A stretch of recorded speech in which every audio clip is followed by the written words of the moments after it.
My friends, what's going on, everyone? My name's Kai. Welcome to the channel. Consider subscribing, helps the channel grow. Okay, so my friends, this is part 2 of a video that I made recently where I showed off my entire video game room. If you want to see that video, I will link it below. Check it out before you watch this one. But this is part 2. This is where I show off some of the most ridiculously expensive and rare things in my collection. So, what I'm going to do for this video is I'm not necessarily going to focus on one system. What I'm going to focus on are the items that don't even have a listing on price charting. So, if you guys don't know, price charting is a website that I would recommend any video game collector to use. It basically gives you like the stock market price of all of these games, and you get to follow it whether it goes up or down or anything like that. It has a huge library of video games on there. Basically any video game you could ever imagine has a listing on there. However, there are some games in my collection that are so rare that they do not even have a confirmed listing or a confirmed sale on eBay within the last 3 years, you know, so that's how rare they are. They can't even be valued because they're so rare. Those are the games that I'm going to show you off today. I've got about 3 or 4 of them in my collection that are just off the charts rare. I want to start. Okay, so let's get right into it. I hope you enjoy it. Guys, the first thing that we're going to start with is the big box version of Denchide Go 64 for the Nintendo 64. So, this game is a train simulator game. It's a very, very popular train simulator game in Japan. So, the original copy of it, this bad boy here, the original copy of the game sold a ton. However, the big box version of the game did not sell a ton at all, to the point where it is next to impossible to find a complete big box version of this anywhere. The reason why this comes in a big box is as a train simulator game, when you play this game on Expert, you have to be the one announcing the train stations. You have to be the one announcing all of the stops and everything like that. So, the Nintendo 64 released a microphone for the Nintendo 64, and here in North America, there was only one game that was ever released with the microphone, and that game was Hey You Pikachu, right? But in Japan, there was another game with the microphone released, and it was Denchide Go. Now, this is ludicrously rare. I would probably value this close to, I would say $500 to $600. Having it complete and even having the little styrofoam ball, which, by the way, now you can't even touch it. You can't even touch it or else it will turn into dust. So having this 100% complete with the mic and everything, and the paperwork, you're looking at north of $500. That's what I would value it at.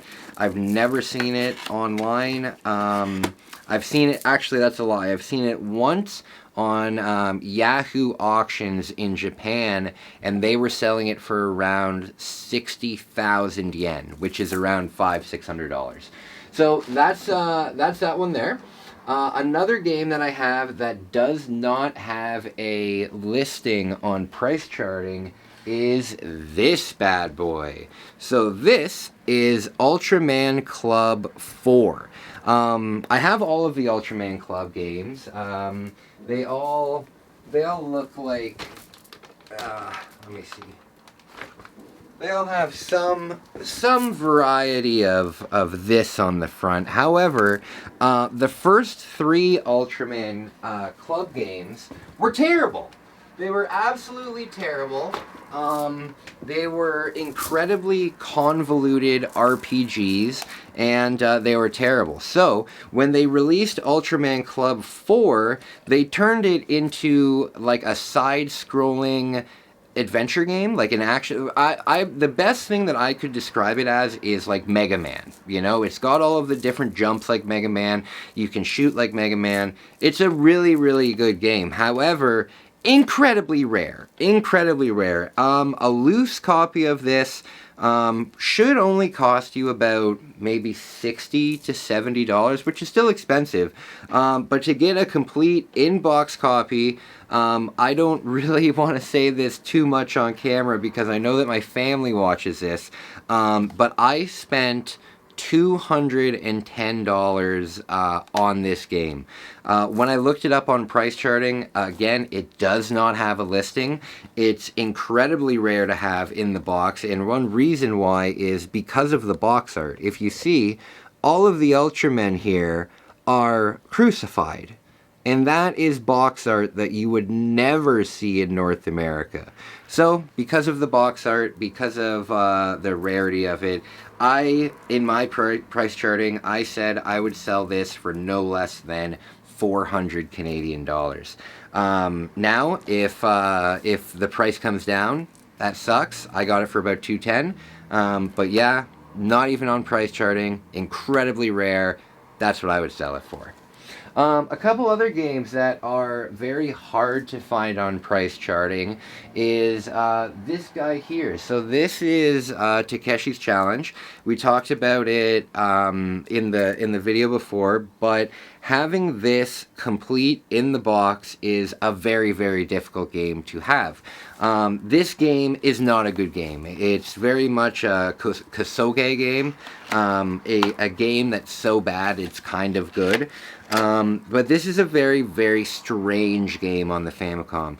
This is actually the very first game that had like Grand Theft Auto abilities, in the sense that you can just beat up anybody you want. You can even beat up your wife and children in this game, you know?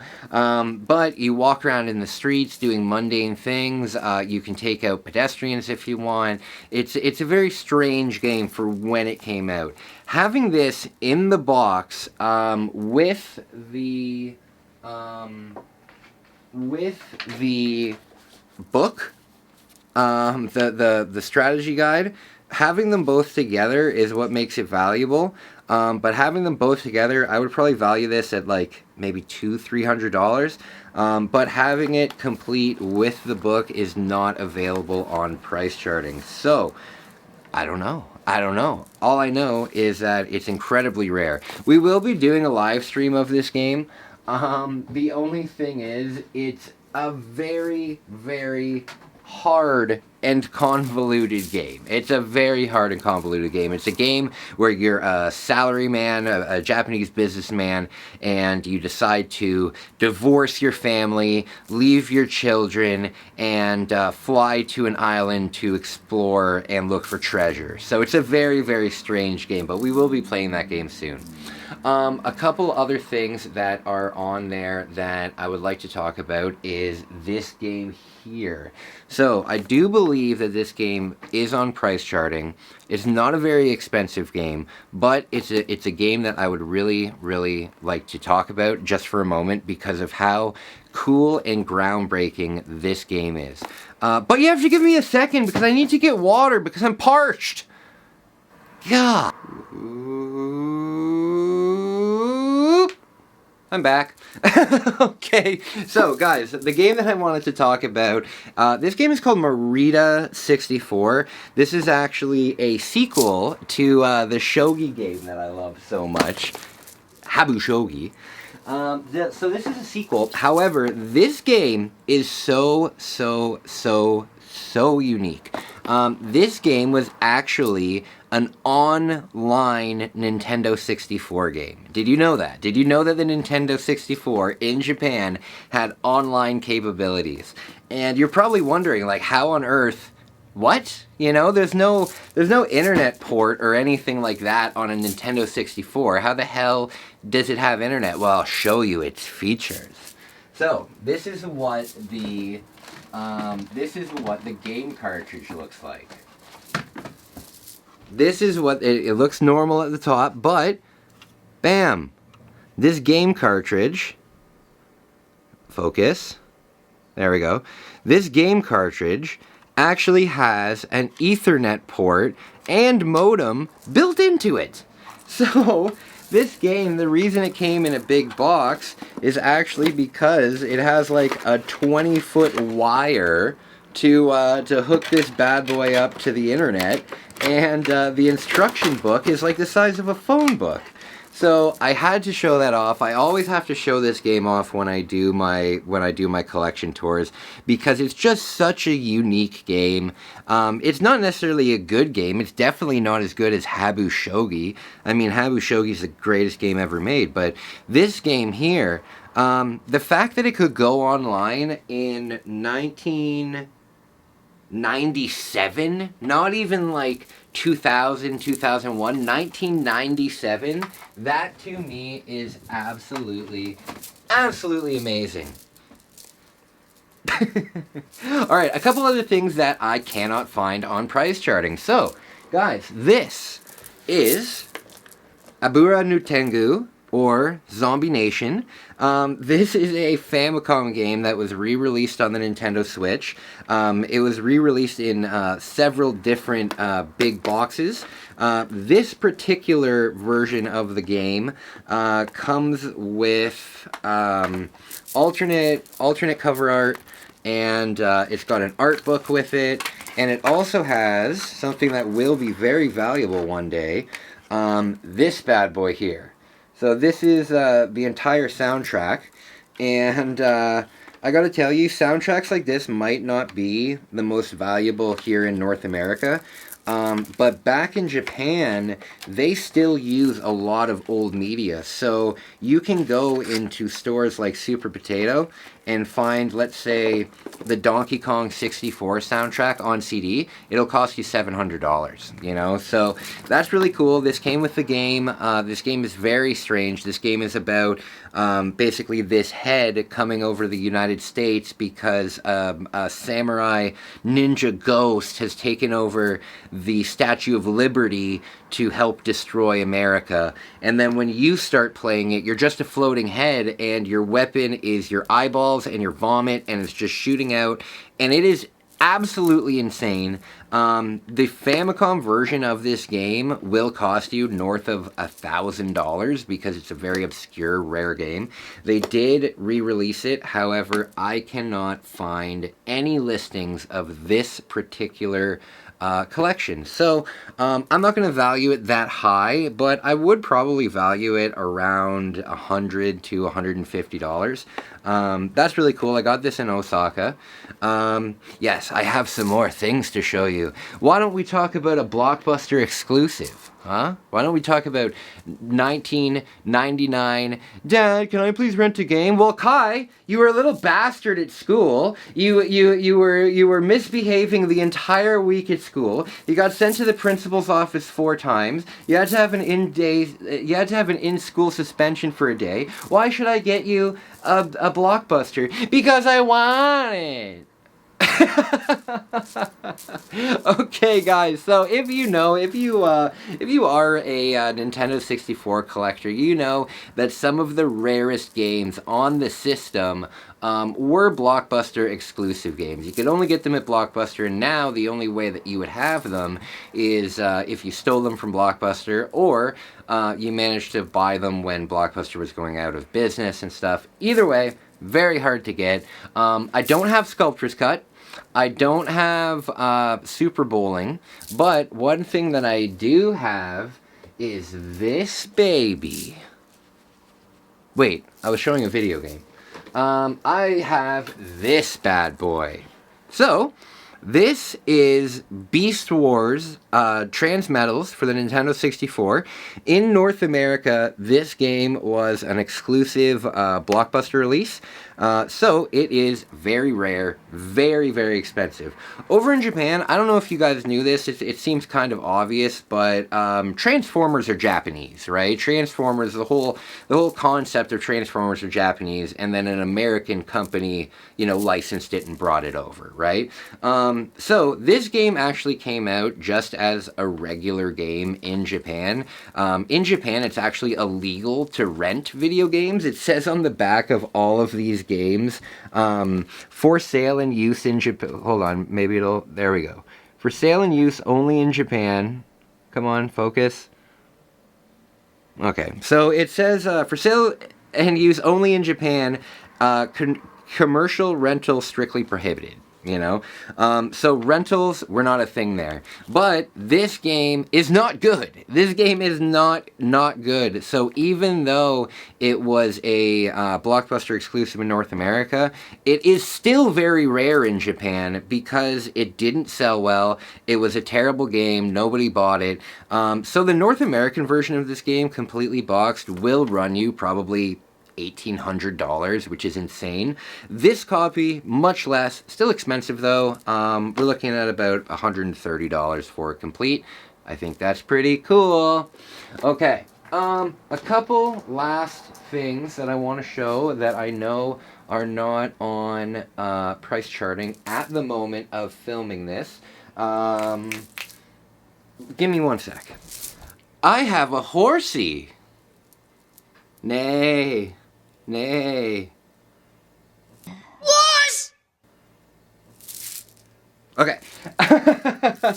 So, guys, there's so much in here to begin. I will be making a couple videos about this because I've got so many neat things in here. But last thing I want to show you today is the Toys R Us Gold Limited Edition Nintendo 64. So, I've got that bad boy hooked up here. This is the North American. This is the North American version of it, which I think is a little bit more expensive than the Japanese version of it. But I've got my gold N64. My sister bought me this for Christmas about 10 years ago, and it has only gone up in price. You know, one thing that is such a shame about it though is it's got this scratch on it. It's got this scratch on it, which will take down the value, but it is still very, very cool. Nintendo Hotline? There's a Nintendo Hotline? Oh! You know what? Let's see if we can call this. Do you think you can call the Nintendo Hotline that's on the back of the Nintendo 64 and it'll say anything? I need my... Let's find out together. 3700. Let's find out together. Thank you for calling Nintendo. For assistance in English, press 1. Pour assistance en français, appuyez sur le 2. It still works! You can still call the back of this thing and it'll bring you to Nintendo. That's amazing. Alright, guys. That's going to be it for now. I am going to be making a couple more of these videos. I've got so many cool things to show off. But for now, that's going to be it. I really hope that you enjoyed it. Consider liking, subscribing, you know the whole spiel, you know, it really helps me out a lot. Also, guys, I've launched my clothing company. It's called Osaka Seafood Concern. I've got some really kawaii designs on my merch shop. Please, check it out. You know, you don't even need to order anything. Just check it out. Let me know what you like. If there's any new merch that you have an idea for, if for example, if you want long sleeves, let me know. I can do that for you guys. Check out my merch shop. It's going to be linked below. Other than that, thank you so much for watching my video. Appreciate it a lot. Bye!